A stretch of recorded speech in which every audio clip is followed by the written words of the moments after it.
कल हम लोग क्वेश्चन डिस्कस किए थे और कहाँ तक क्वेश्चन डिस्कस किए थे? 3 तक। 3 के आगे 4 से हम आपको कुछ क्वेश्चन समझाते हैं और फिर घर पे जाके इसको तुम लोग प्रैक्टिस करना। पूछ रहा है ना तुमसे क्वेश्चन नंबर 4 में कि दिया हुआ है कि AP 4 3 8 13 18 dot dot dot dot dot बोल रहा है कि कौन सा टर्म है जो 78 है, मतलब 78 जो है वो किस टर्म पे आएगा, 78 किस टर्म पे आएगा हमको नहीं मालूम। 78 किस टर्म पे आएगा तो हम लोग क्या करते हैं कि लेट मान लेते हैं कि ये nth टर्म पे आएगा, कि let 78 comes at nth place। nth place जो नहीं मालूम है तो हम कैसे बता सकते हैं? पहला प्लेस, दूसरा प्लेस, तीसरा, चौथा, पांचवा, छठा नहीं मालूम है nth। तो इसका मतलब कि Tn, ये T1, T2, T3, T4, तो ये क्या हो गया? Tn। तो मेरा Tn जो हो गया वो कितना हो गया? 78 हो गया ना, Tn 78। अब यहाँ पे Tn का फॉर्मूला क्या होता है? A plus n minus 1 into D. तो यहाँ पर लिख देंगे A plus n minus 1 D और इक्वल टू कितना लिखेंगे? A कितना है आपका? 3, n माइनस 1 और d कितना है? 5, 78। पहले इस a को उधर ले जाकर माइनस कर दो, ठीक है?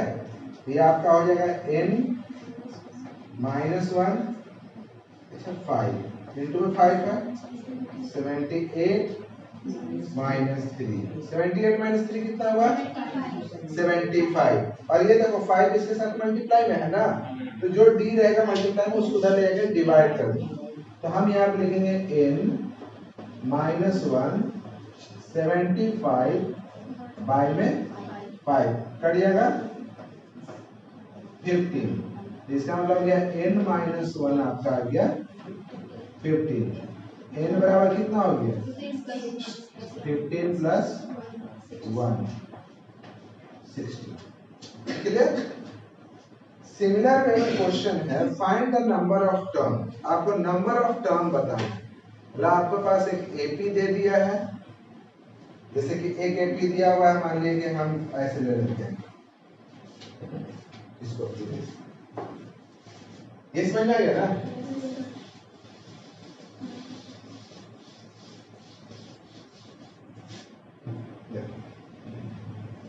जैसे AP दे दिया है,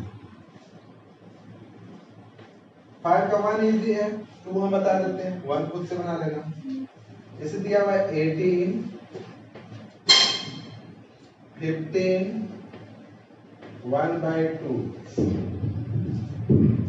13 dot dot dot dot 47 minus 47। ये एक AP है, पहला टर्म है 18 15 1/2 13, मतलब ये घट रहा माइनस 47, मतलब ये लास्ट टर्म। अब ये कौन सा टर्म है नहीं मालूम, हमको यही बताना है कि कौन सा टर्म पे होगा, क्योंकि जिस टर्म पे होगा उतना ही मेरा नंबर ऑफ टर्म होगा, जिस पोजीशन पे होगा उतना ही नंबर ऑफ टर्म होगा। मान लीजिए 1 2 3 4, अगर ये n टर्म पे, अगर यहाँ पे काउंटिंग करते करते n आया, मतलब इसमें नंबर ऑफ टर्म कितना हो गया? n। तो हम बोले कि अब उसको ऐसे ही मान लेते हैं कि let total term be, total term be n। मान लीजिए टोटल टर्म जो है कितना है? n है। तो इसका मतलब कि Tn जो है मेरा वो कितना है? माइनस 47, ठीक है? अब Tn का फॉर्मूला रखेंगे। क्या है Tn का फॉर्मूला?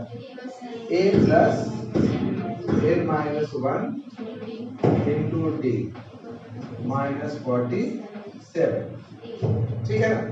अब A कितना है? 18 प्लस डी मतलब n-1 और डी कितना है, तो डी निकालना तो इसमें से इसको माइनस करेंगे, तो 15/2 माइनस 18, तो 15/2 मतलब 31/2 माइनस 18/1, यहां से लिखेंगे 2, 31 माइनस 36 माइनस 5/2, यहाँ पे लिखेंगे minus 5/2 equal to minus 47। Clear? ठीक है, हमेशा पहले इसको उस तरफ ले जाना, ए को उधर ले जाकर क्या कर देंगे माइनस, यहां से आपका n-1 माइनस 5/2 और यहाँ पे आप लिखिएगा माइनस 47 माइनस 18, कितना हो गया माइनस 65 आएगा ना। अब ये देखिए कि ये 2 यहाँ पे डिवाइड में उधर गया तो, और ये मल्टीप्लाई में इधर गया तो यहाँ पे डायरेक्ट आप लिखिएगा n-1 बराबर, यहाँ पे लिख रहे n-1 इक्वल टू, ये तो सॉल्व किया तो कितना है माइनस 65, और ये 2 ऊपर गया और ये माइनस 5 नीचे, माइनस माइनस कट गया, 5 से कट जाएगा ना 13, n-1 इक्वल टू कितना आ गया 26, n इक्वल टू कितना होगा 26 प्लस 1, n इक्वल टू 20। ऐसे भी तुमको हम बता चुके कि जब भी तुम n का वैल्यू निकालना, n कभी नेगेटिव नहीं हो सकता है, n कभी फ्रैक्शन नहीं हो सकता है, n कभी डेसिमल में नहीं हो सकता है। तो अगर किसी कारण से तुम n निकालोगे काट छाट करने में, कहीं तो कुछ साइन में भूल हो गए और n अगर माइनस में आ गया या n फ्रैक्शन में आ गया या n का कोई एग्जैक्ट वैल्यू नहीं आ रहा तो गलत है, फिर आपको चेक करना होगा। कभी कभी इसी तरह का क्वेश्चन दे देता है तो पूछेगा ना, जैसे AP दे देगा 18, 15, 1/2, 13 और कोई एक टर्म देगा, बोलेगा कि चेक करो कि क्या वो टर्म आएगा AP में या नहीं आएगा। जैसे मान लो दे दिया 18, 15, 1/2, 13 और यहाँ पे मान लो ले देता 46 कि माइनस 46 इस AP में आएगा कि नहीं आएगा।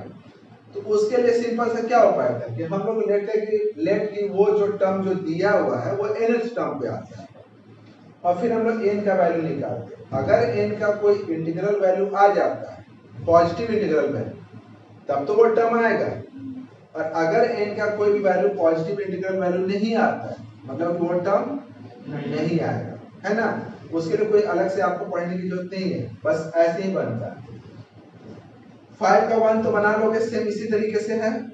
उसके बाद देखिए, हाँ देखिए question, check whether -150 is term of AP 11852, मतलब कि सीधी से क्वेश्चन जो अभी बता रहे थे ना आपको, वही क्वेश्चन दिया हुआ है।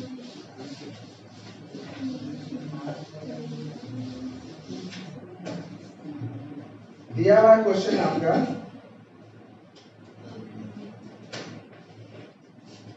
11, 8, 5, 2 ... -150, मतलब चेक करना है कि -150 जो है इस AP का कोई टर्म है या नहीं है। ठीक है, तो लेट हम लिख देते कि लेट nth टर्म बी -150। मान लिए हम, ऐसा मान लिए कि मेरा जो nth टर्म है, इस AP का nth टर्म वो कितना है मेरा -150। तो अगर nth टर्म -150 है तो n का कोई ना कोई तो पॉजिटिव इंटीग्रल वैल्यू तो होना चाहिए।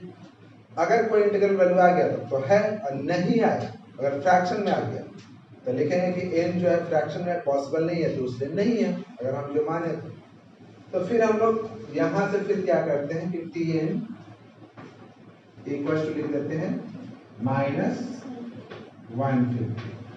फिर यहाँ पर लिखेंगे सेम वैसे ही a + n minus 1 into D minus 150, फिर यहाँ पे लिखेंगे 11 प्लस n माइनस 1 और डी के यहाँ पे लिखेंगे कितना माइनस 3 माइनस 150, 11 उधर जाएगा तो minus n minus 1 minus 3 minus 150 minus 11, n minus 1 minus 161 minus 3, cut गया 161 3 से कटेगा नहीं कटेगा, नहीं कट रहा है क्लियर।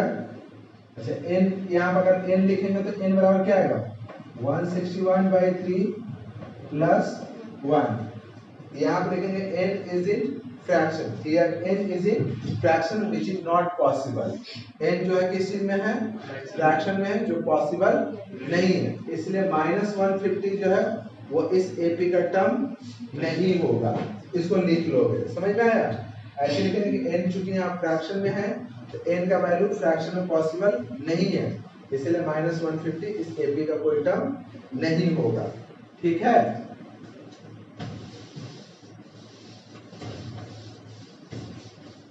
आगे देखिए क्वेश्चन है एन AP कंसिस्ट 50 टर्म, मतलब कि AP में टोटल 50 टर्म है, which third term is, ऐसे लिख देना, लिखने का तरीका सिंपल सा, थर्ड टर्म दिया हुआ आपका कितना 12, और थर्ड टर्म का मतलब क्या होगा a प्लस 2d, डायरेक्ट आप लिखिएगा a plus 2d equal to कितना 12। उसके बाद बोल रहा है कि लास्ट टर्म, तो पहले ही बोला है कि AP टोटल कितना टर्म है 50, तो लास्ट टर्म का मतलब क्या होगा कि D50,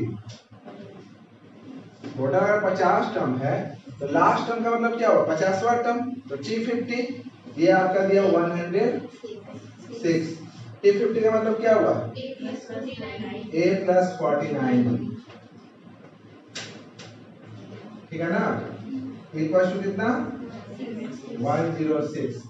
अब यहाँ से आपको क्या करना है, पूछ रहा है फाइंड द 29 टर्म, तो a और d निकालेंगे, a और d निकालना है तो क्या हम इसको माइनस कर दें, माइनस कर दें तो यहाँ माइनस यहाँ माइनस यहाँ माइनस, ये कट गया, यहाँ पे कितना हो गया -47d, यहाँ -94, माइनस माइनस कट गया, d इक्वल टू कितना हो गया 94/47, 2, d आ गया आपका 2, d2 आ गया, तो a निकाल लीजिए, a निकालने के लिए फिर क्या फॉर्मूला लिखेंगे a plus 2d equal to कितना 12, a और 2 d के जगह कितना लिखेंगे 2, तो 12, 2 into 2 4 उधर गया तो माइनस, a इक्वल टू कितना हो गया आपका 12 माइनस 4, a बराबर हो गया आपका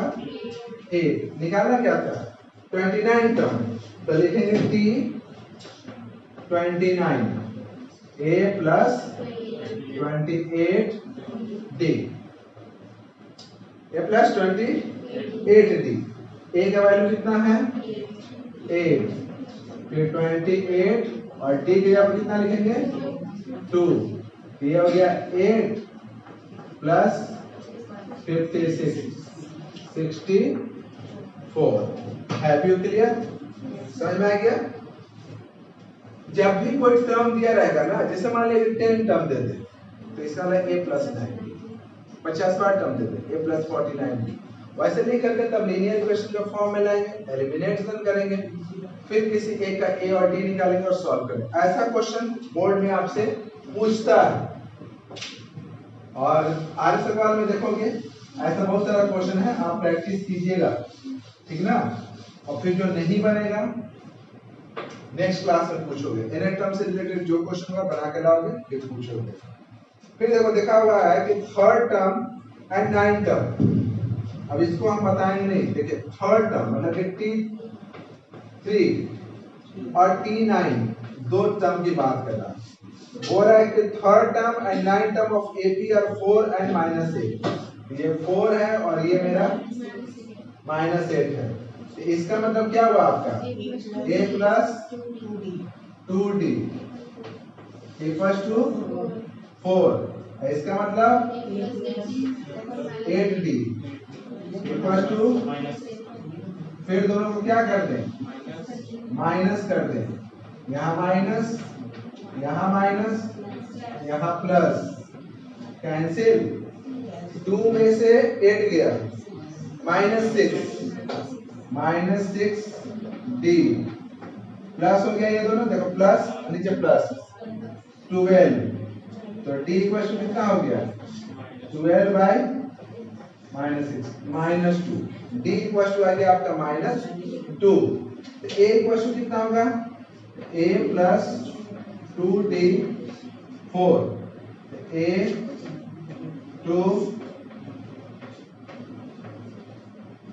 a -4 4, a बराबर आपका कितना हो गया 4 प्लस 4, a बराबर आ गया 8। निकालने क्या बोल रहा था आपसे, which term of AP is 0, कौन सा टर्म है जो 0 है।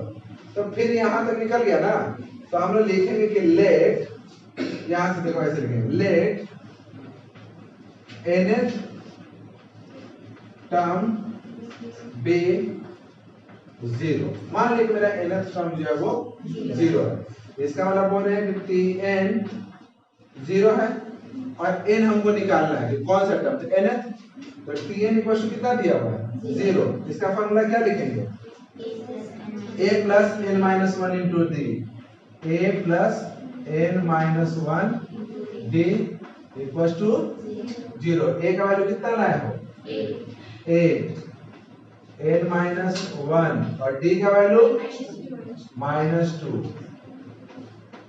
0। पहले 8 को उस तरफ भेजो, कितना होगा n माइनस 1 -2 -8, प्लस था उधर गया, तो पहला काम हमेशा जब भी n निकालना रहेगा ना तो a को उस तरफ भेज देंगे और फिर d से डिवाइड कर देंगे। तो जो है n - 1, फिर यहाँ क्या लिखेंगे -8 -2, कितना हो गया 4, n -1 उधर गया तो fifth term is 0, fifth term of AP is 0। समझ आया? चलिए आगे देखिए और कुछ क्वेश्चंस को दिया हुआ 17th टर्म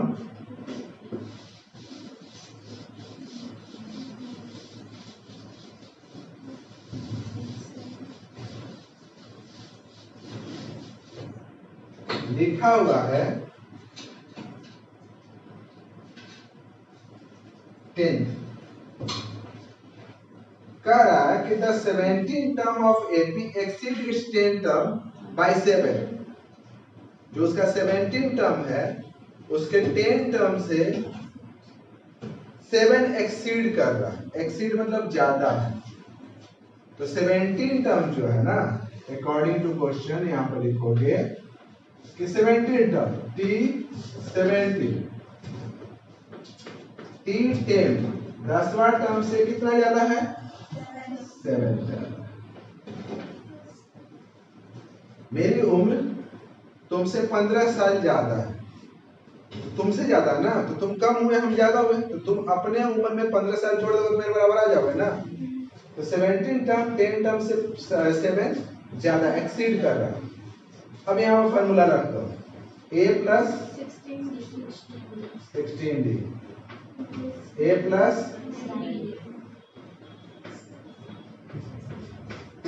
a दोनों तरफ से 16d, उसको इधर लाओ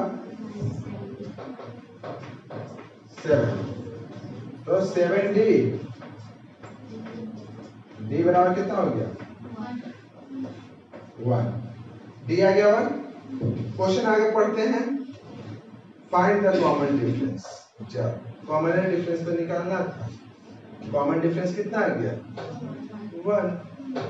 इस क्वेश्चन को समझ में आया? 17 टर्म जो है वो 10 टर्म से 7 ज्यादा था, कॉमन डिफरेंस निकालना था, ऐसा रख लिए, आ गया कॉमन डिफरेंस। समझ में आया? चलिए और आगे चलते हैं। क्वेश्चन नंबर आपका है 11।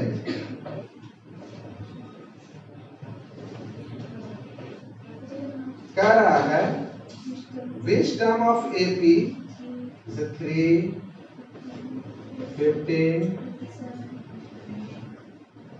27, 39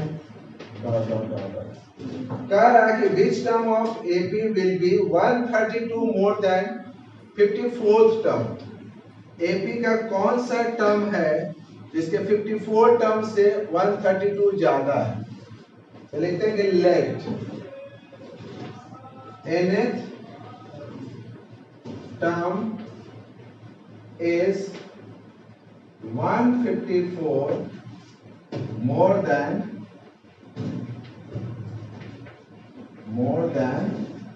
354।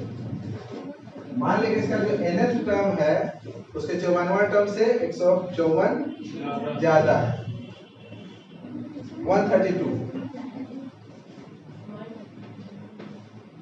है, ठीक है ना? Let nth term is 132 more than T54।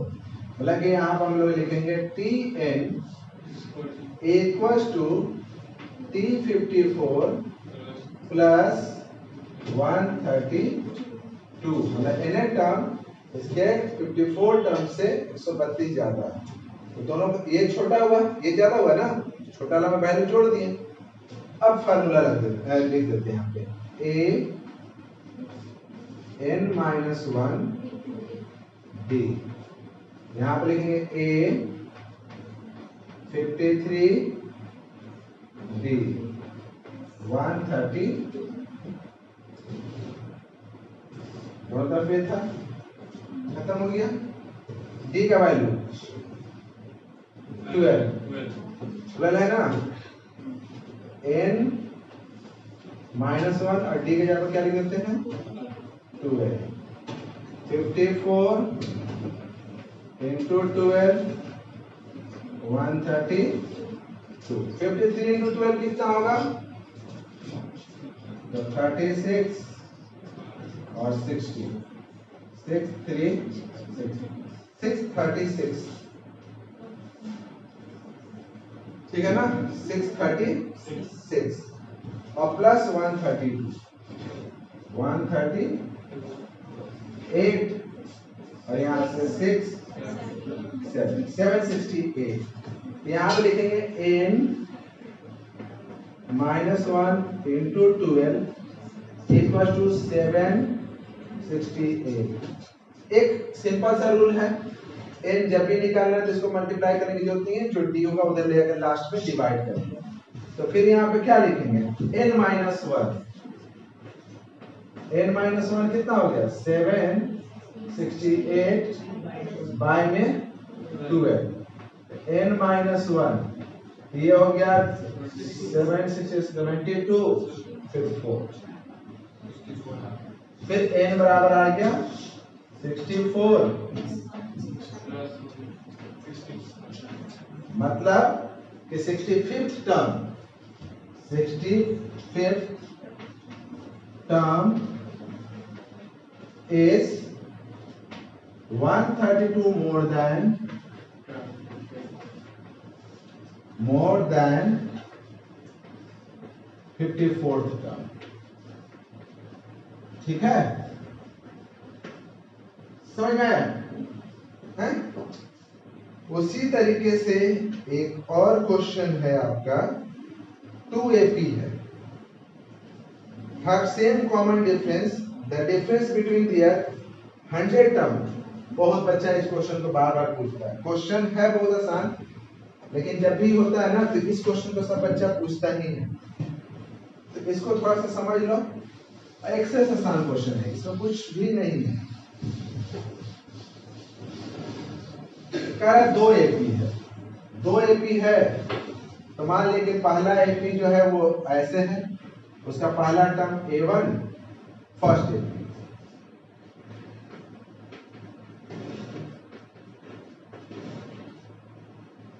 पहला टर्म उसका फर्स्ट टर्म मान लीजिए इसका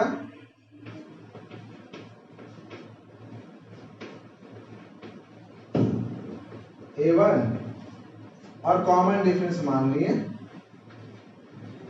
कॉमन डिफरेंस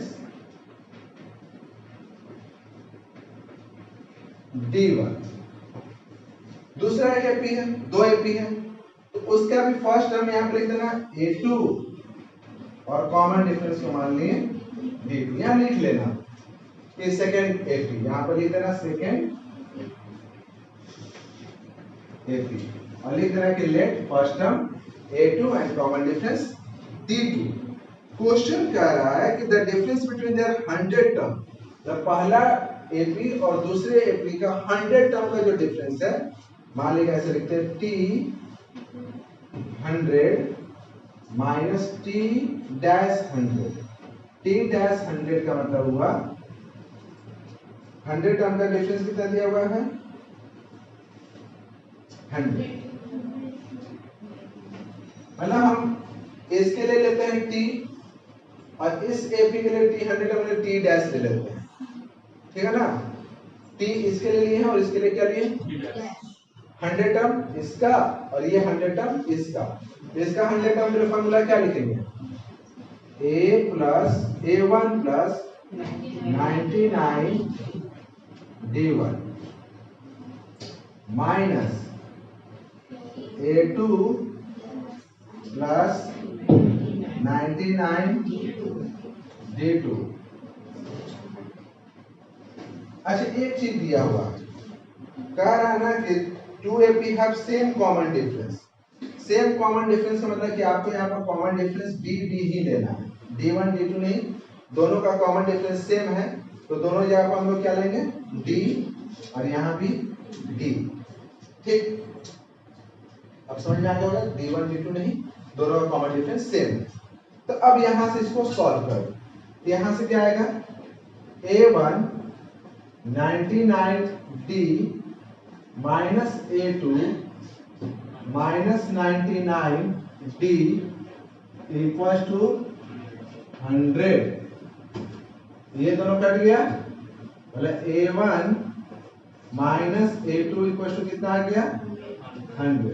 बोल रहा है कि दोनों का 1000 टर्म का डिफरेंस क्या होगा। जैसे दोनों का 100 टर्म का डिफरेंस तो 100 था, तो दोनों का 1000 टर्म का डिफरेंस कितना होगा। तो फिर मतलब पूछ रहा है कि T 1000 माइनस T डैश 1000 क्या होगा, ये निकालना ना। तो हम यहाँ पर फॉर्मूला क्या लिखेंगे A1 प्लस 999D और माइनस A2 प्लस 999D। इसका मतलब कितना हो गया A1 999D A2 999D cut गया। A1 minus A2, A1 minus A2 का वैल्यू कितना आया है 100। मतलब कि उसके 1000 टर्म का भी जो डिफरेंस होगा वो कितना होगा, वो 100 ही होगा। मतलब अगर 100 टर्म का डिफरेंस 100 है तो 1000 टर्म का भी डिफरेंस 100 ही होगा। अगर आप 2000 टर्म का डिफरेंस निकालेगा तो भी आपका 100 ही आएगा। तो आज इतना रहने दो, फिर आगे हम नेक्स्ट क्लास में बताते हैं।